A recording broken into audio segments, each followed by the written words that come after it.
Welcome everyone to 284 News. My name is Javon Wilson.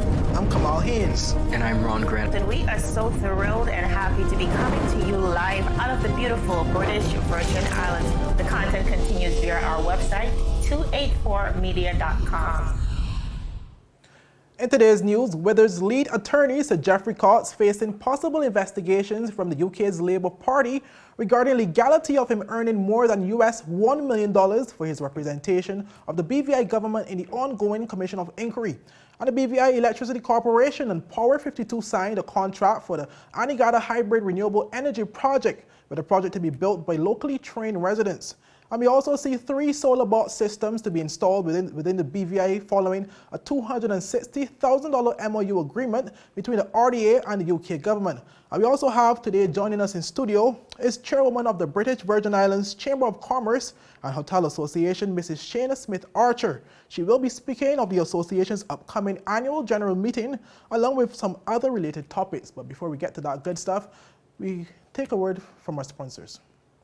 You value traditions. Today, you value music. You value education. Family. I love you. Service. Thank you. You're welcome. Love. Life. At Popular, we're committed to you and everything our community values. For the things you value the most, count on us. Popular. Ladies and gentlemen, it's a brand new season of The Art of a Distinguished Gentleman, a show poised to help guide modern-day men into 21st century distinguished gentlemen. It doesn't always involve suits and, bow ties, but raw, real-life lessons that translate to grounded, community-minded, well-rounded men. This season, I'm taking you on an entirely different journey, from chefs to dancers, philanthropists, communications specialists, and much more. I'm heading outside in the field to share the journey of some of the BVI's best and brightest men. From East End to West End, Bojangada, Japanek, not forgetting Anegada. Our Virgin Islands gentlemen are doing the damn thing, and I'm so proud. Get ready to reason, reflect, and redirect. We are the movers and shakers of this generation, and we ain't afraid to show it. The Art of a Distinguished Gentleman, Season 3 by yours truly, Ron Grant, raising a generation of greatness. Well, welcome everyone. It's Wednesday, November 10th, 2021. I'm Kamal Haynes, coming to you live from the beautiful British Virgin Islands. Happy Wednesday to one and all, and thank you guys for joining us. Well, we start with news coming from the United Kingdom, where the United Kingdom's Labour Party is calling for an urgent investigation into Withers' lead legal attorney and former UK Attorney General, Sir Geoffrey Cox, following his earnings of more than US $1 million for representing the BVI government in the ongoing Commission of Inquiry hearing. Well, according to an article published by UK-based ITV News, the investigation is to determine whether it is legitimate for Sir Cox, who is also a UK Member of Parliament, to earn such a large sum of money. Well, the article stated that his most recent register of financial interest showed that the Torridge and West Devon Conservative MP will earn more than £800,000, which is equivalent to more than US $1 million from Withers, an international law firm appointed by the BVI government. Well, ITV's Nushka Astana compiled a comprehensive report on the subject. Take a listen. Bid on how much MPs earn, not in here, but outside in second jobs. And the answer is a lot. £7.4 million in the latest register of members' financial interests. Most of it, £6.8 million, totted up by Conservatives. With one even working as a lawyer from here. Sir Geoffrey Cox reportedly cast his parliamentary votes by proxy from the British Virgin Islands while advising on a corruption inquiry, during which he said, those I represent, I think, accept entirely that it is central to the democratic idea that the purpose of elected office is to serve the public. It is not to enrich the office holder. And yet the office that Sir Geoffrey used out there is almost 4,000 miles away from his office here in Tavistock, Devon, where his constituents weren't so sure about their MP earning more than £900,000 as a lawyer. I think it's absolutely outrageous to have two jobs. Devon needs our politician, our MP, back here in Devon now. I'm a little upset about it because we never see him here. I don't see a problem with MPs having a second job. £1 million a year, well, lots of people do earn £1 million a year, don't they? Actually, no. On just their basic salary of almost £82,000, MPs are firmly in the top 5% of earners. We're talking about their top-up pay because Owen Paterson was found to have broken lobbying rules when the Prime Minister tried to overhaul the entire system in a way that would let his colleague off the hook. The backlash began. Boris Johnson said he couldn't make an emergency debate despite photographs suggesting he was back in London in time for some of it. On MPs' pay, the Justice Secretary said voters would decide. The rules on accepting outside roles and outside earnings are very clear. You need to transparently declare them under the Register of Financial Interests for members of the House of Commons, and ultimately the accountability, the ultimate accountability in democracy, comes at the ballot box. Which is why Labour is wading in. This corruption scandal that's getting deeper and deeper in the Conservative Party, we're seeing more and more instances of behaviour that most people would view as beyond the pale, and a Conservative Prime Minister who is refusing to take action. I'm told the Conservative Chief Whip had words with Sir Geoffrey Cox today. So the Prime Minister clearly not happy about this. His official spokesman said today that while they don't endorse a blanket ban on second jobs, an MP's primary role must be to serve their constituents. A tougher stance today, but a wobbly week for the Tories that many backbenchers think the PM is responsible for. Anushka Astana News It. Well, that was ITV's Anushka Astana. Viewers, we will keep you updated on this story as more come to light. Well, moving on, after nearly 16 months following the awarding of the Anegada Hybrid Renewable Energy and Battery Energy Storage System project to Power52, the BVI Electricity Corporation and the American-based solar energy company officially inked a 300-page contract. Well, this was done during a press conference on Friday, November 5th, which was held in the R&R Malone Complex in Potwood Pond, Tortola. Well, speaking on behalf of Premier Andrew Foy was Junior Minister for Tourism, Shari De Castro, who said since her government took office, they have made it a priority to focus on environmentally friendly initiatives which protect lives and also create green jobs. What she said, this is why her government ensured that this major initiative was executed in the direction of green energy with the creation of a microgrid in Anegada. What is also remarkable is that the nature and scope of this type of project is new to the Virgin Islands. And we want it to be clear that our main objective is to ensure that Anegada remains unspoiled. We wish to congratulate Power52, Clean Energy, on being tasked with the responsibility of completing this project, and we look forward to seeing it come to fruition. The challenges that Anegadians have faced in accessing a reliable power supply are well known and have existed for a very long time. One of the complications with the present system is getting fuel to Anegada to run the power plant, which affects the reliability of the electricity supply on the island. Today we are here to make change happen. In addition to being committed to seeing a reduction in inputs to fossil fuel-based energy generation, we are also focused on securing a more efficient and reliable electricity supply source for Anegada. Today's contract signing shows that alternative energy is no longer just a conversation, but a commodity to households, not just in Anegada, but in the Virgin Islands as a whole. As a territory, we have first-hand experience of the exorbitant costs associated with recovery efforts, especially after the hurricanes of 2017. One of the lessons we have learned from these hurricanes is the cost to restore adequate energy supply to our communities. This highlights the need to create sustainable energy sources using innovative technologies while driving a cleaner environment. Well, Chairwoman of the BVI Electricity Corporation, Mrs. Rosemary Flats, made it clear that at no point did the BVIEC waive its commitment to deliver this project, which is valued at $4,687,944.72 to be engineered, procured, and constructed. Well, she said this project will have significant savings of diesel fuel used in Anegada, with the plant only having to consume 5% of the usual diesel consumed annually once the project is completed and running.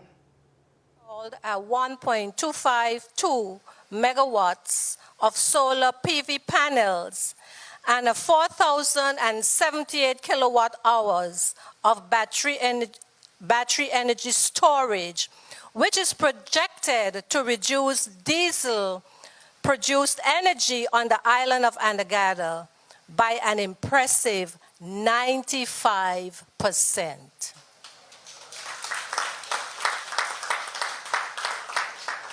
This diesel offset is very important to BVIEC. As I have already stated in July 2020, that BVIEC subsidizes the cost of electricity for the residents of Anegada. Anegada is not connected to the main electrical grid, which supplies 11 islands in the BVI. And because of this, the revenue derived from Anegada cannot cover the cost of maintaining its operations, as the cost of fuel to produce electricity on Anegada is significantly higher than the fuel used to produce electricity on the main grid. I want to publicly reiterate that BVIEC has at no point wavered its commitment to deliver this renewable energy project. Well, meanwhile, Chief Executive Officer and owner of Power52, Robert Wallace Jr., described the occasion as a joyous one, stating that it is his 179th project, of which he has completed his previous 178 to date. Well, Wallace said his company's mission is to power nations by empowering people, and said it was one of the reasons why they decided to create an institute. Well, he said this institute was designed to train locals who will all have an opportunity to be part of the development of the Anegada Renewable Energy Project. This vision came from God when Ms. Turner invited us down here after the storms to help. Aerial Recovery invited us down to BVI to help recover after the storm. So when she said that, we said, heck yeah, we're in. And when we came to the country and we saw how beautiful it was, and we saw how beautiful the people are and the leadership, we said this is a prime opportunity for us in the BVI. Our mission is to power nations by empowering people. Powering nations, let me say that again. Powering nations by empowering people. Okay? And so the first thing we did was, let's come down here and let's start a class, right? So we talked about, let's start the Power52 Caribbean Energy Institute, where we train your local men and women to build the project, right? So we're not bringing in resources from other countries. We're not bringing in folks from the United States. We are training your young men and women to build the project for your country, right? So those resources and that knowledge base can stay here. Well, Wallace said that prior to enrolling the first set of local cohort, there were several persons who tried to discourage him from doing such. Well, he did not disclose the names of those persons, but said they spewed comments which were extremely negative towards educating locals in renewable energy. Well, the CEO said that despite these negative comments, the first local cohort superseded all the other 20 cohorts from across the globe in natural talent, graduating with the respective certifications. Let me tell you what the noise says. The noise says, and this is real conversation, I'm not going to mention any names, so I don't want to get anybody's issues, so on and so forth. These people can't learn. These people can't write good grammar or English. These people will not be able to graduate from the class, right? So on May 3rd, 2021, this year, these people graduated from the class, had their NCCR certifications. Most of them passed their NABCEP certification. So the same folks who told me, minding my business in the streets, these people can't learn, well, guess what? I invited them to the graduation. They didn't show up, right? Because they don't want to see these people win. In breakfast this morning, we were discussing, we've had now over 20 cohorts of individuals come through our training program. This is by far the most talented cohort. we have ever had in any of our training programs. Well, that project is expected to begin in the next 3 weeks and should conclude in approximately 12 months. Well, up next, viewers, 3 solar bot systems to be installed within the BVI following $260,000 MOU between the RDA and the UK government. And fully vaccinated persons will be the only category of travelers allowed to enter Guyana effective December 1st. We get to these and more stories when 284 News return.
Welcome back, viewers. Where 3 solar power bot systems are set to be installed across the British Virgin Islands following a signed memorandum of understanding between the Recovery and Development Agency and the United Kingdom Government, which was facilitated by the Governor's Office. Where the MOU is valued a total of $260,000 and was signed on November 1st, which coincided with the commencement of the UN Climate Change Conference, also referred to as COP26, which started in Glasgow on that date. Well, speaking on the initiative was Governor Rankin, which he said holds great importance in terms of that initiative to the territory, considering the severe impacts suffered by our region by natural disasters due to climate change.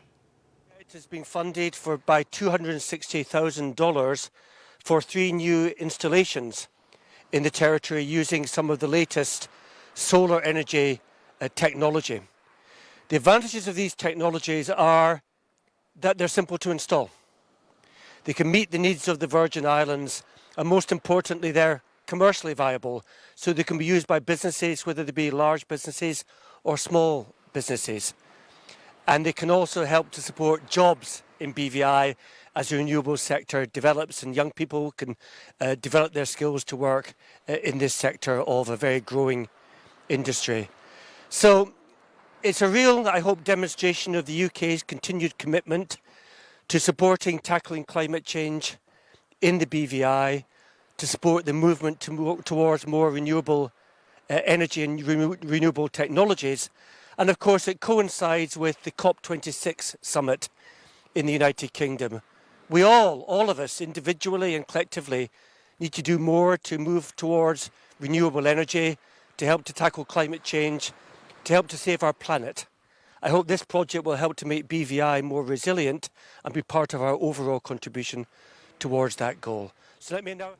Well, the project, which is being led by the RDA, will see the construction, installation and maintenance of new renewable energy systems at 3 locations in the BVI. The Director of Program Strategy at the RDA, Dr. Neil Smith, said that the systems will not only harness the sun's energy and use it to provide energy for the structures, but will also add resilience to the local community. In the Virgin Islands, we have 3 things in abundance: sand, sea, and water. And we're using the first of those to actually help us to produce energy without using dangerous fossil fuels. You know, the fossil fuels deplenish the earth and are pollutants themselves. We have 3 options that we're using. We have the grid-tied non-exporting system, which is a renewable solution that collects energy during the day when there's the sun, stores it, and produces it, makes it available to the facility in which it's involved in. The other option we have is grid-tied exporting, which does the same thing except that it exports the excess energy that it collects onto the grid, therefore reducing the amount of fossil fuel we need to use to produce power. And the third option we have is the power boxes, which are actually containerized solutions that allow us to move a solution from here to there and everywhere and actually puts a facility up on stream very quickly, within a matter of minutes. As we were discussing with the governor just a few minutes ago, it's a plug-and-play solution that allows you to carry it to anywhere that you want to and plug it in. And once there's sun, it allows you to run off the grid if you prefer, but it produces energy for the facility. Well, Director Dr. Smith also said that he believes the initiative is within the right step in the BVI contributing to the global fight against climate change. Well, that project helps to demonstrate to investors and users in the industry the commercial viability of solar energy. It will also enable further growth in the renewable energy market, supporting employment and skills development opportunities for the local community. Well, viewers, now we head to our live interview. As mentioned previously, we have with us Chairwoman of the British Virgin Islands Chamber of Commerce and Hotel Association, Mrs. Shaina Smith-Archer, which is here to discuss the association's upcoming annual general meeting, which is scheduled for Monday, November 29th, along with the nominees and the deadline date for the submissions. She will also be updating the public on a number of the association's upcoming activities. Welcome, Mrs. Archer. Thank you. Thanks for having us. So let's start by addressing the upcoming general meeting and the positions to be contested come Monday, November 29th. Yes, that's very important. We want to come through today to remind our members that we have our annual general meeting coming up on the 29th of November. It's going to be at Village Key Conference Center, 10:30 to 12 p.m. And to ensure that we have full participation from sister islands, it'll also be available via Zoom. So we are requesting that everyone needs to register in advance for the meeting. And speak about some of the positions to be contested. Okay, so we have a couple persons that are going to be moving off the stage, so to speak. And we have some vacancies, very important vacancies that we want persons to consider putting in nominations for. We need a president of business, president of hospitality, vice president of business, as well as vice president of hospitality, or treasurer, and then there are 5 general director positions that are also vacant right now. And in terms of for those persons interested in coming forward for such positions, what is the criteria to qualify for these positions? Okay, well, it first starts off with them being a member, and their dues are fully paid up for this year. So if persons would like to be nominated, they would need to do that first. And then there is a form that's available on our website, www.bviccha.org, that has all the instructions. So essentially, each nominee needs to have 2 nominators who are also members of the association in good standing. And in terms of how forthcoming have persons been in regarding filling the positions to be contested, do you find that there's a lot of persons coming forward to contest for these positions? No, we're not seeing as much activity as we would like right now. I guess everyone is kind of busy with the upcoming holiday season as well as opening up with tourism fully now. So that's why we want to remind persons about it. We also had a change of date because there was a schedule conflict with another social event that was coming up. So the 29th, they may have heard of a previous date. So now it's definitely going to be on the 29th of November. So persons still have a few more weeks. We want to have our submissions in terms of nominations in by the 22nd of November. Okay, and moving on to the Jos Van Dyke Business Community Meet and Greet and Checkup, which is scheduled for tomorrow, November 11th. We'll tell the public about this initiative. Sure, we just want to let Jos Van Dyke know that as part of our sister island outreach, we've gone to Virgin Gorda, Anegada thus far, so we're going to round out this year by going into Jos Van Dyke and basically having a meet and greet with businesses over there, talking to them about what's been happening over the last few months and even what they would like to see that the chamber to continue to advocate for them. And will this be somewhat I would have seen in the past where you guys would have, published some surveys that were conducted to indicate, how certain sectors were affected. When you guys usually go, for example, when you go tomorrow to Jos Van Dyke, will it be a case where you'll be taking such information then to distribute to your association and other members of the public? Yeah, definitely. One of the key things that we find coming out of these one-on-one meetings that's very important is that each sister island has its own nuances in terms of doing business. So some of the challenges that persons in Anegada might face may not be the same that you face in Tortola or even in Just Van Dyke. So it's always one of those things where we're glad to get that direct information, the direct feedback from them in terms of, what are the challenges they may be having, or even giving us ideas in terms of things they want to see improved that make it easier for them to do business. And we also get to know the grant writing workshop for non-profit organizations, private institutions, and small, medium-sized enterprises, which is scheduled for Thursday, November 25th. Can you speak to the public about this initiative? Real quick, because we're out of time, but they can find all the information on the website. But this is one of the things that we do as part of our education campaign at the Chamber, where nonprofit organizations are also members of the Chamber as well as businesses. So one of the things that we know as NPOs that's important for us is revenue. So sometimes you're able to get that in terms of programs. You need revenue, you can apply for grants. So this was a resource we're making available. All the costs and the details for it are available also on our website, and persons can register in advance for that. And we have like 4 minutes left on the clock. So let's speak about, as chairwoman of the association, your ears are obviously on the ground when it comes to these, your registered businesses. You would have seen the government announcing or increasing the ferry international schedule, which means somewhat that there are more tourists coming into the territory until January 2022. And can you speak to, what have changed? Have there been any changes within the businesses regarding feedback since the advent of this new influx of persons coming into the territory? Well, even from last month, a lot of the businesses in the tourism sector were already, telling us we're seeing an increase in bookings straight through until next year. So we're really hopeful to have a very solid season. And, transportation into the territory is definitely going to be a key part of that. So we were happy to see that improvement there in terms of the ferry schedule.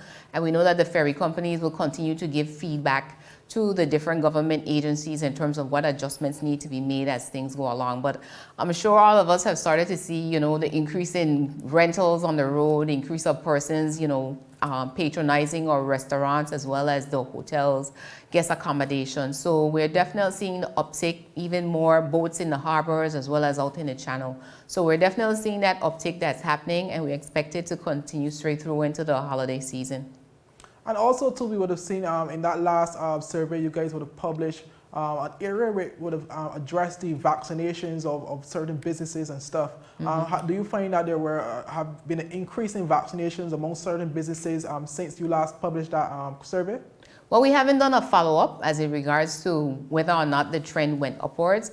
But I think overall, based on the government statistics that they have been publishing, that, the trend in terms of vaccination rates has been good and has been positive. And we need to continue to also follow all of the other safety protocols, because as we know, globally, we're still in a pandemic state. So, we are encouraging our businesses as well as the public to continue to adhere to the protocols. And obviously, we are coming up to the Christmas time. We also see a number of other businesses looking to reopen in the not too distant future. For example, the BVI Yacht Club set to reopen in December. We would have seen Sabre Rock reopening recently. How have the business been in those organizations from your viewpoint? Considering you're the chairwoman, I'm sure you would have heard some sort of feedback from probably management, etc. How have the reception been? Because I'm seeing on social media a lot of persons almost every weekend posting they're on their way to Sabre Rock and stuff. Yeah. Yeah, definitely. Because again, in one meeting that we had with government stakeholders, that was one of the things that they were saying, that persons want to come. The reservations are there, and the easier we make it to travel to the destination, the better.